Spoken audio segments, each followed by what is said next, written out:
right, Sheriff, if you'll just look right here. Okay. I guess we'll start out and just tell us what we're here for. Okay. Yesterday morning, our office conducted a total of 3 search warrants at an address in Hampton.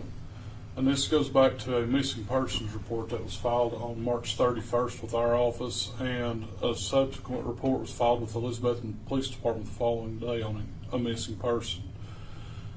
And yesterday, our agency, along with the help of Elizabethton Police Department, the Greene County Sheriff's Office, the First Judicial District Attorney's Office, and I hope I'm not leaving anyone out, executed a search warrant. There were probably 40 officers involved in this series of search warrants, and there was approximately 17 acres that needed to be covered.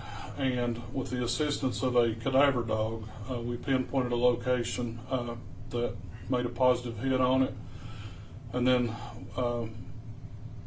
we asked for metal detectors to be brought up, and they were, and they actually confirmed that there was something in the ground. Several hours later, a box was exhumed and a human body was found in that small freezer. We tentatively believe that the body was the missing person, and we've also charged Ricky Gwynn for first-degree murder, tampering with evidence, and abuse of a corpse. Ricky Gwynn or Joey Gwynn? Joey, I apologize if you can edit that. Joey Gwynn, and my apologies for that. But the investigation is still ongoing. There's still a lot of work to be done. Mr. Gwynn was taken in front of Judge Bowers this morning and had a preliminary meeting with the judge. His bond was set at $5 million, and he will have a court date early next week, I think. What led you to believe Mr. Gwynn was a suspect in this? Well, I can't disclose a lot of information right now, but we received an anonymous tip, and our investigators have been working diligently since this report was filed. And late last week, everything started coming together to where we developed up enough information to where we could issue a search warrant for that property that we went to. I read the affidavit this morning. Without mentioning names, I'll let you mention them if you want to. But it seemed like there was another person involved. Is there anybody else looking at charges in this? There are charges forthcoming. However, I'm not going to release those right now at this point. But again, the investigation is still ongoing, and we hope to have more information at a later date. You know, a lot of times, Sheriff, when we're here talking, we're asking the public for those tips that help lead to the arrest of perpetrators. Talk about how important those tips were in this case. They're always important. Anytime that we have a major case, we can't do this without information from the public. And if you have anything that might help us on this case, we would greatly appreciate it. No matter how big or small it is, contact us and we will pursue it. Talk about the teamwork that went into this with you all, the TBI, the Elizabeth Police Department, Greene County. I can't stress enough how important it was. It was total teamwork. No one individual could have done everything that's been done on this, and my hat's off to, and I hope I don't leave anyone out, but the Elizabethton Police Department, the Greene County Sheriff's Office, the TBI, the District Attorney's Office, and the William Jenkins Center that sent over the medical examiner's office that came in late yesterday afternoon. You said there was 40 officers involved in this or more. Talk about the importance of solving not only this case but every case. You're going to put the manpower behind it. In every case, we don't take any case lightly. And this one, it was a total team effort, and I'm overwhelmed at the amount of support that we had.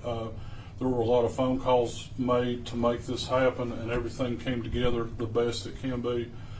And I'm glad that we have a little bit of closure right now, but there's still a lot of work to be done.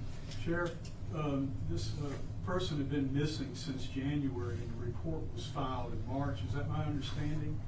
That is correct. We received the report on March 31st, and the We think that it was in the late January, early February time when he was last seen. Did the family give any reason as to why it took so long to report him missing? I can't answer that at this point right now. Again, we're right in the middle of the investigation, but I can't answer that question at this point right now. Are you? Oh, go ahead. No, go ahead. Okay. Are you able to describe the area that you searched in Hampton yesterday? Any difficulties that you had to overcome with the terrain? It was in a wooded area. There were some trails, and it was a little bit of a issue to get into the area. But where some trailheads come together, the information that came together was right on about what we had received, and I was extremely impressed with the work of the Greene County's K-9 unit, Ruger. He actually got within a couple of feet of where the body was recovered. You may have said it already, Sheriff, but if you didn't, did you release the name of the victim?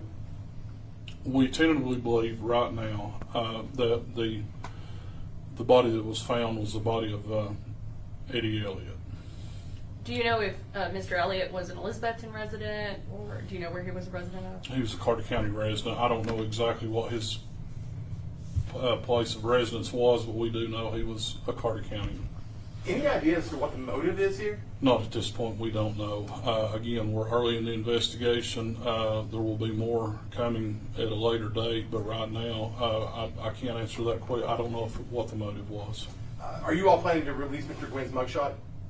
Yes, we'll release whatever we have that's public record to you. Do you have an age on Mr. Elliott? I do not at this point, but I can get that for you. And do you have a photo of him as well that you can release? Yes, we do have a photo that we will release to you. Can you speak to the relationship between the two, Mr. Gwynn and Mr. Edwards, or Elliott? Honestly, I don't know the relation right now. We're still early in the investigation, but as more information comes out, we will release it to you.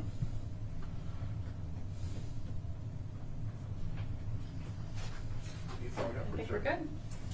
Thank you, Sheriff. All right, thank you all. Oh, I did have one more question. Do you have Okay. a lead investigator on this? Yes, he's standing right there, Investigator Roger Brown. Roger Brown?